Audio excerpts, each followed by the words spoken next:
So good day everyone. I want to give an update on the Cyberdeck build.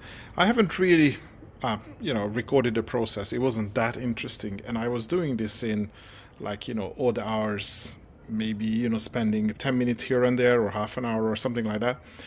So I have most of the things done which is required to be a usable computer. So I have a screen, computer, power supply, and cables and that stuff already done. So that's what I'm going to show you here. So obviously I have the screen, and just besides the screen I have the screen controller in the back, and you have all sorts of cable comings down on the side and also on the right. So as I said, this controller has outputs, or actually inputs, for a composite video and also component video. So I routed out all the connections for that, and it also has a digital video tuner. So this is a coax cable for antenna, so I can also use it as a TV if I want to. And I have power here. This is HDMI for the video. These are the buttons that I need to fix to a front fascia bezel thing, and that's light and infrared. And also not part of the screen, but I also have these speakers that I salvaged from an old laptop. And down here in the big well, we have this 12-volt power supply, so that runs the screen. I have a 24-volt power supply as well, which is going to run this variable power supply. I don't remember the brand.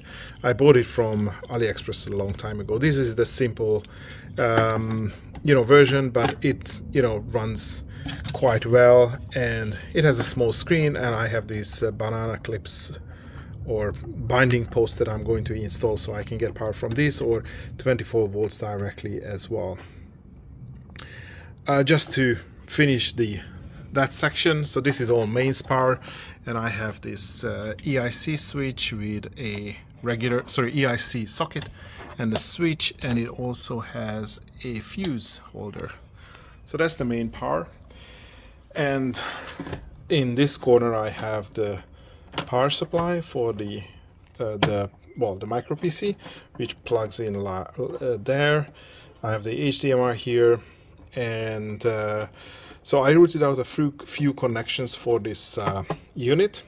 So I have power, so that's Ethernet, and then 3 USB connectors here. And I also have a TRRS connector here, so if I want to plug in headphones, which plugs into the front panel, which is somewhere there. And I also have a USB dongle, which is for the USB keyboard, which is this CZUR keyboard that I reviewed a couple of months ago. So that's all the gubbins, and I use this PVC block. I bought these blocks, and I'm basically cutting chunks of it, and I'm using double-sided 2-part epoxy. So see it here, and actually there's one there, and these, I'm just creating these posts, so I don't want to drill through the case, and it just gets super glued, and I scuffed up the surface so it adheres better to the case. You can see it there. And on the left side of the case I have connectors. So I found these connectors which have a screw on top. So this is Ethernet, and that's USB 3. Well, they are upside down, but anyway, I'm not going to change them. And I found these, well, actually I already mentioned this in the mailbag video. Whether this is going to be first or the mailbag, I'm not really sure. But these are the type of connectors which has a socket on both sides, so you just have a USB A to A extension cable basically, or just a network cable, and you can do this. So it's easy to install. You can get whatever size cable that fits here, or more or less perfectly. I think I could have used a smaller cable here, but the only smaller one was 25 centimeters, and I don't think that would have reached, and then be able to go back and go here. So but I think that's good enough. It's not a huge amount of cable here, and that's pretty much done, I would say. I mean, oh well, obviously these need to be wired up. The only reason I haven't wired these up because this needs to go into some sort of front panel, which I need to design first, so that will slot into. I have a couple of switches, so I have 3 of these switches, so that's going to switch this power supply, and that power supply, so I can turn them off individually if I need to.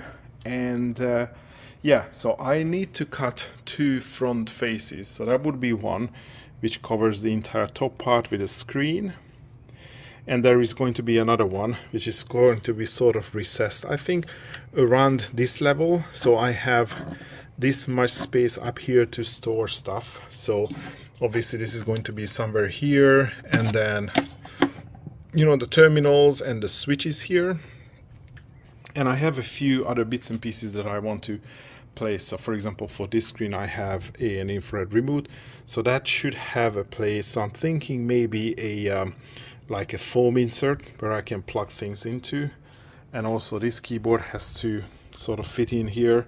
So on top of that cupboard I'm thinking about putting some foam inserts, so I can just, you know, place things in, and if I close the box then it's not going to rattle around. One additional thing which I haven't really figured out, well, I haven't really figured out what this final solution is going to be, that this computer needs to be switched on. So there is a power button here. So I might, well, one option is to take this apart and interface this push button, which is the factory push button, directly, or I'm just going to leave a hole here and I'm going to reach down like this and push this. I don't know, maybe the simpler option is going to be a better option, but yeah, I haven't decided on that yet.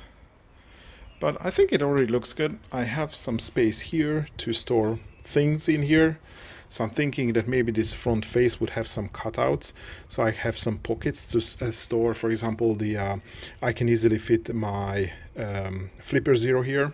So maybe that's going to be the permanent place for the Flipper Zero. Maybe in this hole I can store the FLIR USB thingy, the thermal camera. And yeah, somewhere remote here, keyboard, and maybe I have some spare stuff. Maybe I can have some cubbies here for cables, because it needs mains cable, maybe a couple of USB cables, so I have them here. And this should be ready then. Okay, well, hopefully the next video would have the bezels and everything cut, and we can call this project done. Okay, I think that will be all for today. Thanks for watching, and hopefully see you next video.